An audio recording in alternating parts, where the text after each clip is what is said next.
Welcome to the Salt Strong Fishing Podcast. Salt Strong has been helping saltwater anglers catch more fish in less time for 10 years and is now the largest and most trusted saltwater fishing community in America.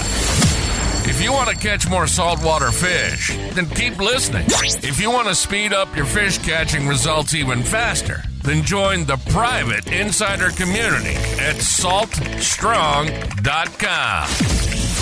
Here's your host, Joe Simons. Like diamonds.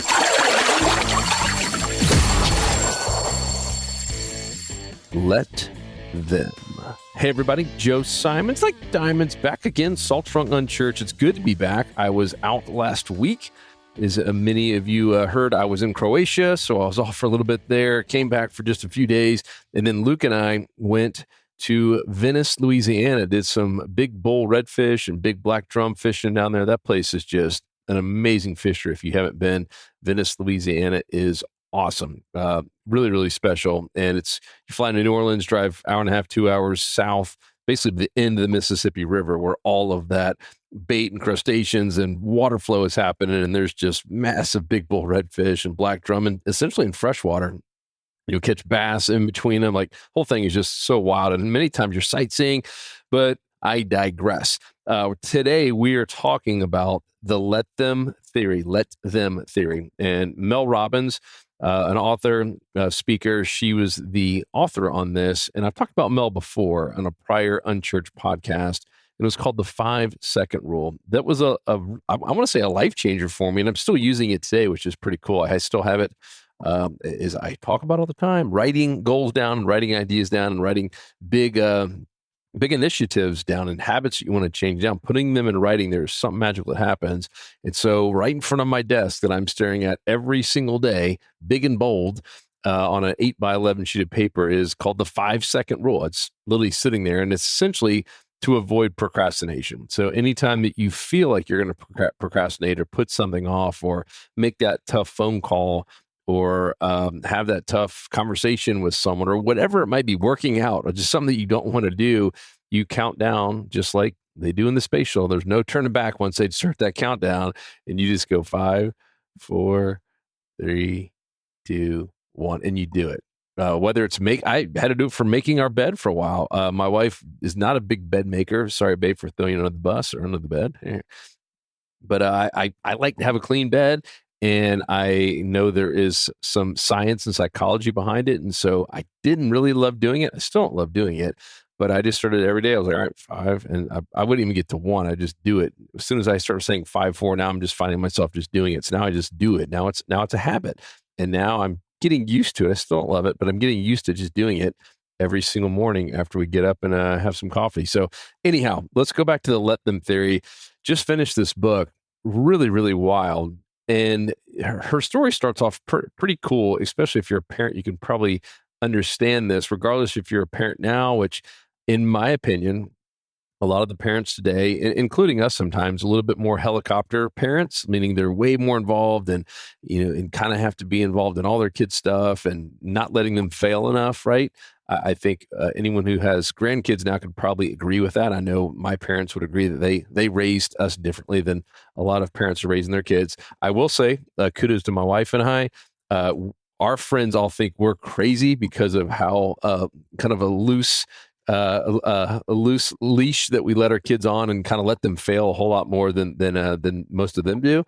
But still, in general, I do believe as parents, we're a little bit more involved and a little bit more afraid to let our kids fail for whatever reason. If it's just social media and the fear of something bad happening. But all that being said, her book starts off with her son. And this is somewhat recent. It is senior prom. And they had like 20 kids over at their house. And all of a sudden they realized that none of these kids had actually planned dinner. So all of a sudden the moms all start freaking out. And Mel, Mel is a female. Mel is the mom of this son. And they're actually at her house, everyone taking pictures, and the girls, the corsages and all that stuff, doing the prom pics. And all of a sudden they realize, oh my gosh, you guys are leaving here in just a few minutes. and you don't have any dinner reservations, like, well, where were you planning on going? They're like, oh, we're going to this little taco stand. They're like, you cannot go to a taco stand. And I'm visualizing even my wife or some of my wife's friends, being very identical and nothing wrong with it until you hear what happens next.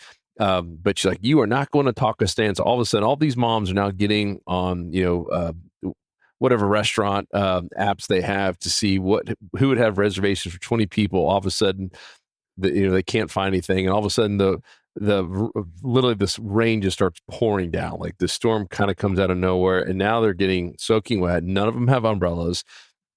Her son's got his brand new shoes on, and they're like, you cannot be going to this taco stand where you're probably going to be sitting outside, getting wet, ruining your shoes, all the things that a typical mom would be thinking as she's watching her son or daughter, and dads too. I'm not going to say it's just a mom thing, but moms tend to, kind of be the motherly person that sweeps in and takes care of things quicker. But she's basically trying to get involved in making every decision for them, and all the parents are doing the same thing. And finally, her older daughter, who's quite a bit older and already out of college, she pulled her mom aside. She's like, Mom, just let them go. She's like, you're acting crazy. They're seniors. They don't care if their shoes get wet. They don't care if they sit outside for a little bit in the rain. It'll probably be a magical moment they'll never forget the rest of their life. She's like, just let them. And she's like, boom. All of a sudden, it just hit her. She's like, wow, I am being overbearing, and I'm essentially trying to control other people's actions. And it hit her. And she basically wrote a whole book about that you cannot control other people's actions or even opinions. And instead of trying to manage, which is what she was trying to do, right? She was trying to manage the entire scene. And all her son wanted to do was just get away from his parents and go have fun. Kids, you're high school, you don't care about that kind of stuff, right? It's the last thing you're worried about is getting a little water on your shoes or having to wait outside. You think that stuff's kind of fun, right? And she literally said that one moment of her daughter saying, just let them, started making this massive shift in her life. And she's now been practicing this for quite some time. And the more stories I heard her talk about, the more I could see myself and see my wife and some of our friends in them. And it hit me so hard on how much time and energy, wasted time and wasted energy that we spend trying to control other people's actions, like she was her son, or opinions of us, right? Mine is maybe less on the actions, with the exception of my daughter Shauna, which I talked about prior. But a lot of it's opinions, right? Where I'll get mad, if someone writes something bad about us or Salt Strong, and it's not easy. And her whole book is saying it's never easy, but if you sit there and just let something like that bother you, or if you're constantly spending hours of your day or even 30 minutes of your day trying to control someone else's actions or opinions, you were literally missing the whole point of life, right? And for instance, there's a lot of people that will even change how they act and behave, right? Or even make a decision like, hey, I'm going to be a doctor, even though I don't want to be, but I know my parents want me to be. That's you're worried about someone else's opinion, so you take a different action, even though that's not what you actually want. And her point is like, that's not the game of life. The game of life is this is kind of biblical, right? Is maximizing every single special gift and every talent, every piece of awesome things that are unique about you that God gave you. Because otherwise, you're just wasting your time trying to control others. It is not your job to control others. It is not your job to control others' opinions either, right? Not just actions, but even opinions. The more I thought about it, I was like, man, how many times have I done that from coworkers and my family members, my brother Luke, my parents, where I get just so agitated they don't see things the way I do, right? That I'm almost mad that they're not agreeing with me. And her whole point is just let them. And then let you decide to do your own thing. And I was just very liberating the more I thought about it, and the more I've kind of spent time thinking about this book. And essentially, we spend so much time in general and energy, as I said, just trying to control these external factors. And instead of like that have very little to do with our real true happiness, right? We think they do, but they really don't. And instead redirect it towards like personal growth and the well-being and your relationship with God and how much time you're spending having good, conversations and growing your relationships and loving on people. It's night and day. I think the self-focus part is really, really big. I don't think I spend enough time focused on myself, and I feel like I'm pretty good at it. But after reading this book, I still spend a lot of time kind of worried about what other people think, or hey, what are people going to think about this post? And she gave the example of putting stuff out there on Facebook or Instagram and checking an hour later to see how many people liked it and see who liked it. And I'm guilty. I've done that. I've literally done that in the last week. If you're friends with me on Facebook, I've done that with some of the pictures from that trip that we took to Venice, Louisiana, and I've done it with my daughter Savannah, who's getting really good at water skiing, and she did her first barefooting. I was like checking it to see, who had checked it out, and that's not self-focused. That's craziness, right? That eventually ends up to maybe even unhappiness if not enough people liked it, right? And she talked about, even herself. This is Mel, the author, that she was trying to grow a business, and she was so worried. She spent so much time like crafting the perfect message or the perfect email or the perfect social media post to make sure that wasn't going to rub anyone the wrong way. And the point is not saying just get sloppy and do dumb stuff. But the point is, if it makes you happy and it's right, just go for it. Like, what is the worst that can happen is someone else gets upset, and that's not your problem. You cannot control other people's actions, opinions, or thoughts about you. There is no way, shape, or form, especially people that don't even know you. And when we started Salt Strong, it was funny in the beginning when it was kind of a dying business, meaning we were losing money every month. Everyone loved us, right? They're like, oh man, you guys are great, just sharing. And as soon as we turned into a business and charged people money, all of a sudden we started getting haters, and it bugged me really, really badly. Like I remember nights not sleeping. I was so upset that all these people, strangers, by the way, didn't like me and were talking smack on us. That who do you guys think you are? All of a sudden now you're experts where you can be charging money on fish and tips, or that you're, taking natural resources and making a profit off of it. What the heck? I mean, some of them were full-time fishing guys, which is very ironic because that's kind of what they do. They use a natural resource to make a profit. All that being said, I spent a lot of wasted time, and a lot of wasted energy worried about what these complete strangers were saying, but not even strangers, even your own family members. If, she talks about in the book, she goes, I got some of my family that I honestly can't stand. And not her immediate family, but in the extended family. She's like, they're negative, they're obnoxious. I don't like being at dinner, and you know what? Like, I can't go through life worried about that person or trying to change that person. And so, one of the secrets she said was, one is just be honest, and try to avoid them as many ways as you can without making up lies. And number two, when there are times, say it's Thanksgiving dinner or Christmas or something where you can't get away and you actually have to be around them. She says what she's found in general, and this is probably going to hit hard. It hit hard for me, is in general, all of us adults are basically just 6 and 7-year-old children in bigger bodies, right? We still do the same sort of things, right? When we don't get our way, as a young kid, we kind of whine about it. As adults, we kind of grovel. We might, tell our spouse we're irritated. We might completely just erupt with anger, send an angry text or a blast an email to someone if we didn't get our way. And sometimes if someone ticks you off, as a kid, what do? You kind of pout and go to your corner. And we do the same thing as adults, right? What do? We give people a silent treatment, right? We ghost them, right? If they make us mad or we don't want to chat with them. And her point is, we're really just young kids.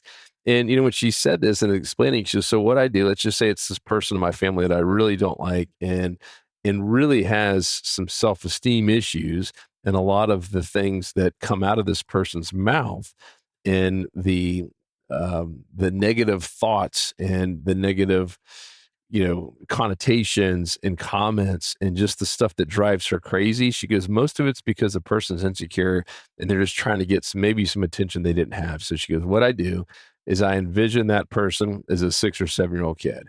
And she goes, all of a sudden my whole attitude and my emotion changes from being angry at them or irritated by them to kind of feeling sorry for them, and almost like a parent, like, oh, you know what? That's just a young 6-year-old kid just having a tough day. I just kind of want to give him a hug.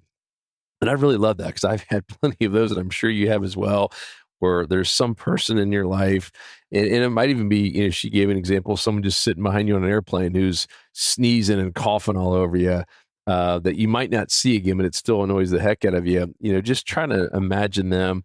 One is a young person, and two, imagine that there's nothing you could do, and all you could do is, there's nothing you do to change their action or opinion or thoughts of what they're doing.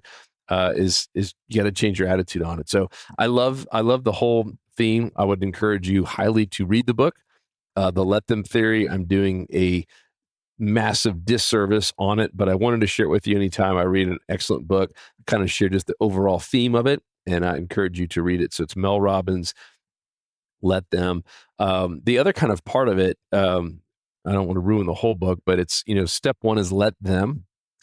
Obviously let them do their thing without you trying to control it. But step two, don't just release it and say, let people walk all over you, do whatever you want, is let you, right? Enable yourself to make the decision, to choose your response, but so release expectations, right? Let go of all those expectations about how others should behave or act or anything revolving around you, but let yourself choose to how you're going to respond. Let yourself choose that next move, right? If it's just getting away from the person completely, getting them out of your life or whatever it might be. She's like, too many people spend so much time, so much energy wasted. They end up unhappy. They end up wishing they had done something and they never do. Just do it. If there's something in your life, whether it's a job or a coworker or even a spouse, she's like, you don't deserve to go through life unhappy. Obviously, address it and try to fix things first, especially if it's a spouse or an immediate family member, even a job. But at the end of the day, if things don't ever change, walk away, find something new. Life is way too short to go through it like that. So I love that. Just let them, the let them theory. And I really do believe, as I mentioned earlier, it ties in biblically, which I always try to do with these Unchurched podcasts. And the second reason, it's what would Jesus do, right? Jesus let them. Like, Jesus wasn't mad. He wasn't going to kind of control these different people. Even though he had the ability to, he wasn't. No, let them think whatever they want to. Let them be negative. Let them call me names. Let them call my disciples names. Let them not believe. Let them be full of fear. He just let them. Let them. He's like, at some point, I'm not going to control that. They will come around and see who I am at some point in the future. And so anyhow, just a fantastic book. I hope you will get it. And if you have read it, love to hear from you. And if you have any other thoughts or any other prayer requests, any other future topics, let me know. I'd love to hear from you. Joe@saltstrong.com, JOE@saltstrong.com. I should be back in action. No more missed weeks, if you will. Going forward, don't have any real big trips planned here. Now the kids are back in school, and I'm loving that as a parent personally. Kind of love getting back on schedules and routines. Summer's great. Don't get me wrong. I know as a kid, I really loved it, but man, there's something nice, especially as a working parent, when kids are back in school, they're around their friends, and mom and dad can get a little bit of a break. And now sports and all that stuff are happening too. So just a lot going on, but love you guys. And I'll talk to you on the next episode. Want more fishing tips, shortcuts, and tools so you can catch more fish per trip? Then head over to saltstrong.com now and join the movement. Tight lines, and thanks for listening.